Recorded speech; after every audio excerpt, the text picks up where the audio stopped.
So, good morning mga kababayan. So, ngayon lang ako naka-video ulit kasi halos isang linggo po yung kuan dito sa amin, yung brown out at saka walang signal. So, mahirap dito mga kababayan sa amin yung parang bagyo kasi halos lang araw yung nawala po yung internet dito sa amin kasi nag-shutdown yung mga tower. So, dito ako ngayon mga kabayan sa aking kamatis, no, na inaanan ng bagyo. So, yun po mga kabayan. So, talagang bagsak ang lahat ng aking kamatis. So, nung nakaraang linggo mataba pa ito. So, marami itong bulaklak. So, ngayon dahil sa gupit ng malakas na bagyo nung nakaraang araw, so talagang bagsak lahat. So, sayang mga kabayan yung ating pinaghirapan. So, malaki yung nawawala nito kasi mas maganda pa sana ito at matagal pa ito na mapakinabangan dahil ito lang po yung aking pagkitaan at maganda pa ngayon. Sana ay tumaas na yung presyo, kaya lang nasisira na yung aking kamatis na tanim dahil sa bagyo. So, kumita pa sana ako dito ngayon kasi tumaas na yung presyo. May presyo na ngayon yung kamatis dahil kunti na lang yung kamatis. Yun mga kabayan. So, may matira pa man na bunga, so kunti na lang, at saka yung lahat ng talbos niya ay nawawala na, namamatay na. So, actually mga kabayan, marami pa yung bulaklak nung nakaraang linggo na hindi pa dumating yung bagyo. So, sobrang taba niyan at lampas yan sa akin. So, ngayon bagsak na siya lahat at yung bunga na tira niya mga kabayan, yung malalaki na lang at saka yung sa ilalim na lang na bunga. Yun, oh. So, nito kahirap ang buhay magsasaka. So, ito yung kalaban namin dito. Pag masama yung panahon, talagang bagsak yung mga tanim at saka talagang malulugi. So, ito mga kabayan na kamatis, makuhaan pa to sana eh. Aabot pa ito ng 7 buwan. So, mag-5 buwan to ngayon. Yung estimate ko sana nito, aabot pa ito ng December yung kanya kasi lagyan ko itong pataba ulit at tumaba siya.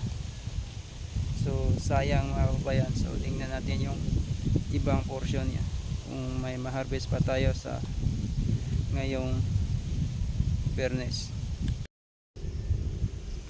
Yun po mga kabayan. So, ang aking poste po ay talagang bumigay, halos bumigay na, no, sa dahil mabigat rin to yung kamatis, saka sobrang lakas ng hangin dito sa amin.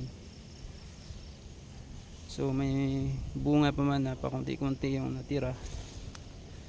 Estimate ko nito na nasa 2 harvest na lang ito. So, ubos na ito lahat. Yun, oh. At saka maraming damage ng kuan.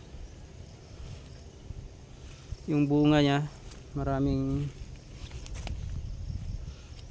nabunog dahil sa lakas ng hangin at hindi na talaga mabinta.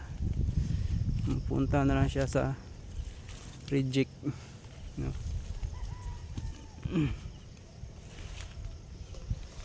So, matagal pa sana ito mamatay.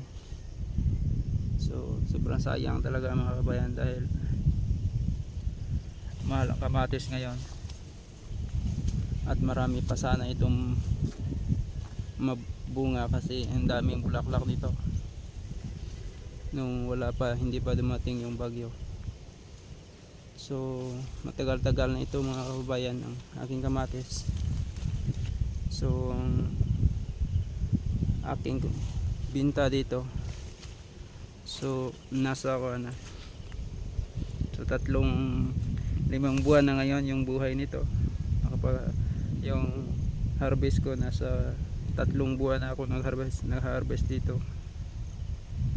So nakapagbenta na ako dito mga kabayan ng almost 180,000 no?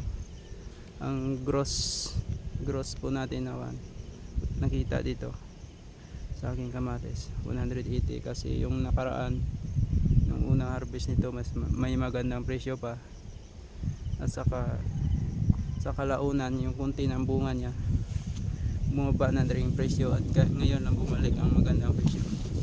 So nakapag 180 na po tayo mga kababayan nito, at saka yung gross income po yan, dahil pag minusan po yan sa timpuhunan na 50,000, mayroon tayong 130,000. So hindi ko na po binawasan yung labor nito, kasi ako lang na kasi nagtrabaho dito, hindi na ako kumuha ng tao, ako lang po yung nagtrabaho dito sa aking kamatis. So ngayong Biyernes may ma-harvest naman ako nito. So 2 harvest, siguro may tira pa naman nito, pero konti na lang, at wala nang tsansa na manilingsing to ulit or mabuhay to ulit, kasi matanda na yung kamatis ko, at yun nga ang dahon namamatay na, at yung talbos niya dahil sa hampas sa lakas ng hangin na dumaan dito sa amin dahil sa bagyo. Yun o.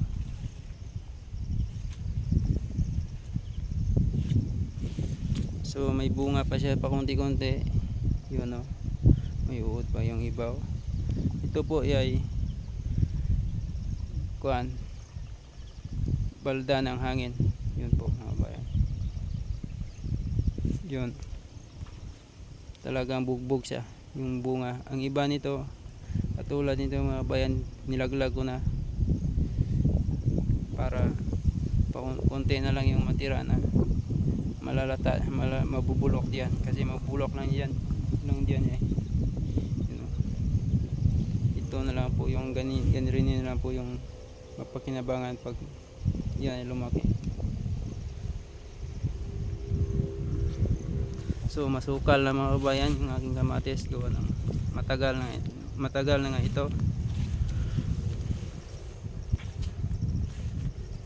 So sa awa ng Panginoon kumita naman ako dito, pero sayang talaga mga kabayan, kasi tumagal pa sana ito, abot ito ng 7 or 8 buwan bago ito mamatay, kasi ang ganda ng ang tubo nito, dahil nakahangir ito kahit anong ulan ito, basta hindi lang mahangin, wala lang bagyo, lakas na hangin, hindi talaga ito maabot ng puno sa tubig, kaya nga siya tumaba. Kaya lang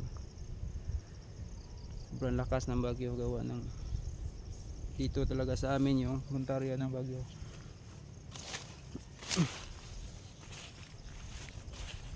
So maganda sa ibang lugar, so ang ibang nagtatanim ngayon, so jackpot sila dahil may magandang presyo ngayon ng kamatis, at saka marami ang nasisira lalong lalo na dito sa Southern Luzon mga kabayan, halos nasisira yung mga tanim dito. Walang tanim na hindi nasisira dito dahil sa sobrang lakas ng hagupit ng Bagyo Cristin. So dito talaga sa amin yung tumama yung bagyo, yun o, wala nang dahon, so bunga na lang yung natira niya.